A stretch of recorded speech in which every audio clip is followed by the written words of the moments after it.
Konnichiwa.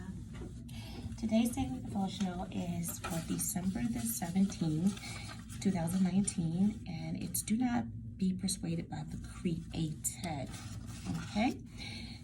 Galatians chapter 1, 8 through 10. Be thou we, or an angel from heaven, preach any other gospel unto you than that which we have preached unto you.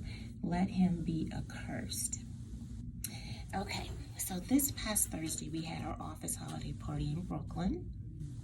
I was very excited to go, just for the food. Okay, everybody knows I'm a foodie. And it's free food, I thought, okay? Because I love everything about fine dining, all the way down to getting dolled up, to go to this event, and I wanted to compare the notes from last year, because I've only been with the company 2 years, and last year it was in Manhattan, so I was able to experience that. The food in Manhattan was not that great, but the DJ spent early, so I was able to break it down on the dance floor with all my colleagues, and but I didn't indulge in any alcohol because I had stopped, drinking a couple of months prior to that. So the presentations were amazing. They did the presentations while we were eating, so that was a good thing. And I was close to home because I live in Harlem, so it was, my trip back home was very short. All right, but the one thing that I have to say about back then, I was persuaded by another gospel, like in the scripture here it says, okay, and that other gospel was memes on social media. I would take a meme that I saw about God and I would text it to my friends, or I'd share it on my Facebook or my Instagram account, thinking that that's enough. It's not. That's not what's going to get me into heaven. I should have been reading my own Bible, studying those words, and paying attention into what my pastor was saying at church and sharing that with people. Okay? And that's what that scripture means. Don't be persuaded by another gospel. Okay? Now, the food in Brooklyn was amazing, but the DJ, he didn't spin while I was there. They didn't show any presentations while I was there. Okay? And I got stuck standing by someone that was full of liquid spirits, okay? Honey, she was really decking them halls, and she was making a joyful noise to all the boys, okay?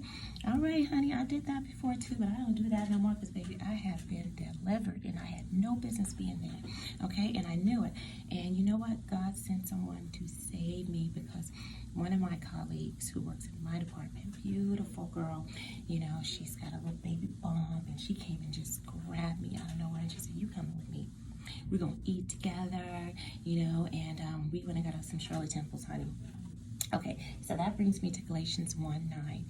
As we said before, so say I now again, if any man preach any other gospel unto you than that ye have received, let him be accursed. She wanted to talk to me about God, okay, and keep me on the right path to righteousness. I almost choked on a cherry, though, when she said this to me, but I felt like she was a messenger from God when she said this out of the blue. She said, "Do you have a love interest? And have you ever dated an African man?"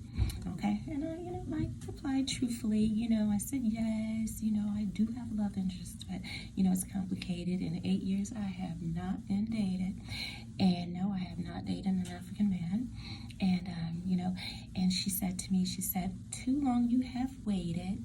All this beauty has been wasted." She said that part about the beauty being wasted. I'm the poet, but she said that. And she said, "I'm going to find you an African husband." She said, "Because you're very smart and classy, and I know that's what they like in their women, because I am married to one." Okay. All right. So we were both giggling like silly and natty, like little girls, but I was all ears. Let me tell you, I was all ears.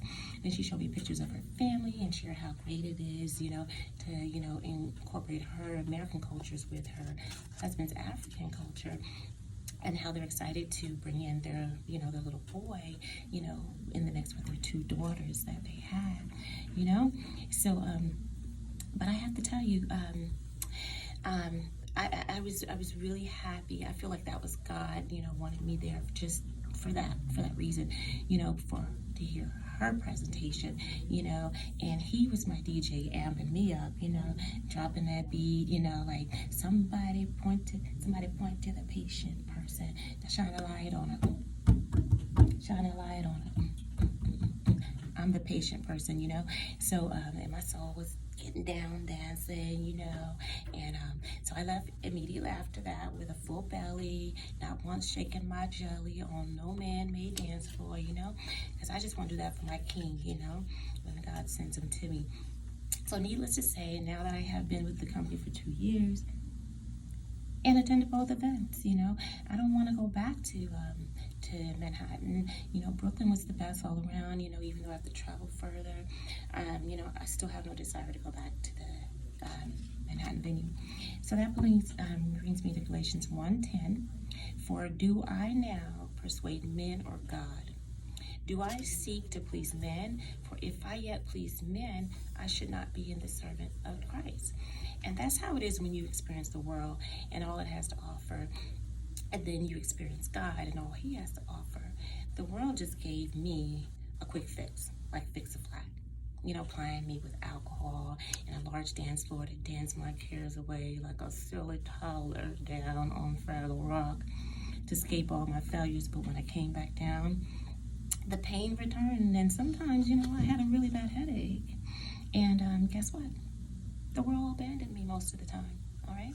And but on God on the other hand, he gives me hope and faith, and through it, and help, gives me someone to get through it, even though sometimes I'm going to experience pain. But he will provide much better solutions, and he'll send people to love me and fight me, help me fight through it, because he always wins. And when he wins big, all right? So why would I ever want to go back to or even try to please the world again? So my powerful thought for today is be made pure by the Creator. Again, be made pure by the Creator. All right? Love you guys. Have a great day. Mwah.